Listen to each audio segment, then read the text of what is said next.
সকলকে নমস্কার। একটা প্রধান রাজনৈতিক বিরোধী দল বা প্রধান প্রতিপক্ষ দল সে যদি ঠিকঠাক সাংগঠনিক কাঠামো না হয়, তাহলে পরে রাজ্যের শাসক দলের প্রতি মানুষের যতই অসন্তোষ থাকুক না কেন, সেটার সঠিক প্রতিফলন ভোট বাক্সে হবে না। আর সেই জায়গাতেই বঙ্গ বিজেপি আটকে গেছে। তাদের সাংগঠনিক কাঠামো নিতান্তই বায়বীয় স্তরে, মাটিতে দাঁড়িয়ে দেখা যায় না। আর এই সভাপতি, বিভিন্ন জেলার সভাপতি নির্বাচন বা মনোনয়নের ক্ষেত্রে তারা একটাই নীতিকে প্রাধান্য দেয়, কতটা স্বজন পোষণ করা যায়। যোগ্যতার মাপকাঠি কি? তৈলমর্দন, উপঢৌকন প্রেরণ, কে কতটা করতে পারে। যোগ্যতা না থাকাটাই সবচাইতে বড় যোগ্যতা বলে বিবেচিত হয়েছে। বিভিন্ন জেলা সভাপতির ক্ষেত্রে যারা আগের বারেও দেখা গেছে চূড়ান্ত ব্যর্থ, তাকেই আবার সভাপতি বানানো হয়েছে। যে নির্দিষ্ট কাঠামো দেওয়া আছে, অনেক ক্ষেত্রেই সেই নির্দিষ্ট কাঠামোর তোয়াক্কা করা হয়নি। মনোমতভাবে কেন্দ্রীয় পর্যবেক্ষকদের ভুল ভাল বুঝিয়ে দিয়ে সভাপতি বানানো হয়েছে, আর তার ফল নির্বাচনে ভুগতে হবে। দলের কর্মীরা হতাশ। এই কাঠামো নিয়ে আপনি তৃণমূল কংগ্রেসের মতো প্রতিপক্ষের বিরুদ্ধে লড়াই করতে পারবেন না।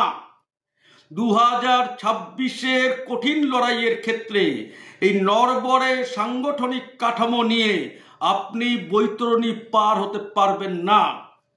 এই যে মনে করুন গ্লাসটা, এই গ্লাসটা যদি আপনি কাত করে রাখেন, ঠিকমতো সোজা না রাখেন, তাহলে প্রবল বৃষ্টি হলেও কিন্তু এই গ্লাস জলে পরিপূর্ণ হবে না।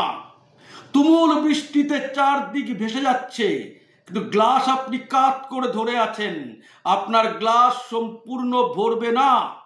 সেই রকম জনগণের উজাড় করা সমর্থন থাকলেও যদি সাংগঠনিক কাঠামো ঠিক না থাকে, আপনি তাকে ভোট বাক্সে প্রতিফলিত করতে পারবেন না। এবং সেটা কেবল বিরোধী পক্ষের মানুষের জন্য নয়, পশ্চিম বাংলার হিন্দুদের জন্যেও চূড়ান্ত হতাশার কারণ। তৃণমূল কংগ্রেসকে অনেকেই সহ্য করতে পারেন না। হিন্দুদের অধিকাংশ বিরক্ত। তারা করবেন কি? বিকল্প এই বঙ্গ বিজেপি, যা সাংগঠনিক কাঠামো এই রকম তৈলমর্দন করে উপঢৌকন দিয়ে সভাপতি নির্বাচন করা হয়। সভাপতি নির্বাচনের সময় নিচের স্তরের কর্মীদের মতামতের কোনো দাম নেই, ইচ্ছার কোনো গুরুত্ব নেই। কিছু নেতা নিজের পকেট ভরানোর জন্য, স্বার্থের জন্য চূড়ান্ত অযোগ্য ব্যক্তিকে সভাপতি বানিয়ে দেয়।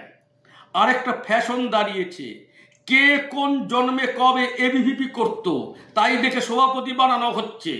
আদৌ এবিভিপি করতো কিনা, কোনো কলেজ সেখানকার লোক জানতো কিনা, তার নমুনা নেই। শোনা যাচ্ছে কোনো এক সময় এবিভিপি করত, তার জোরে দলের জেলার সভাপতি। একবার চূড়ান্ত ব্যর্থ, আবার সভাপতি করা হচ্ছে। এই ক্রাইটেরিয়া দিয়ে, এই গঠনতন্ত্র দিয়ে, এই কাঠামো দিয়ে আপনি 2026-এর যুদ্ধের মোকাবিলা করতে পারবেন না। কয়েকদিন আগে মুর্শিদাবাদের ঘটনা নিয়ে রাজ্য বিজেপির পক্ষ থেকে একটা হিন্দু শহীদ দিবসের ডাক দেওয়া হয়েছিল। যারা খেয়াল করেছেন দেখবেন বিভিন্ন জেলার চিত্রগুলো, কোথাও 50, কোথাও 25, কোথাও 52, কোথাও 32, এইরকম। একটা জেলায় এইরকম ইস্যুতে 2000, 2500 লোক তো এমনি হওয়া উচিত। 25-30 সীমাবদ্ধ কেন? 50-এর মধ্যে আবদ্ধ কেন?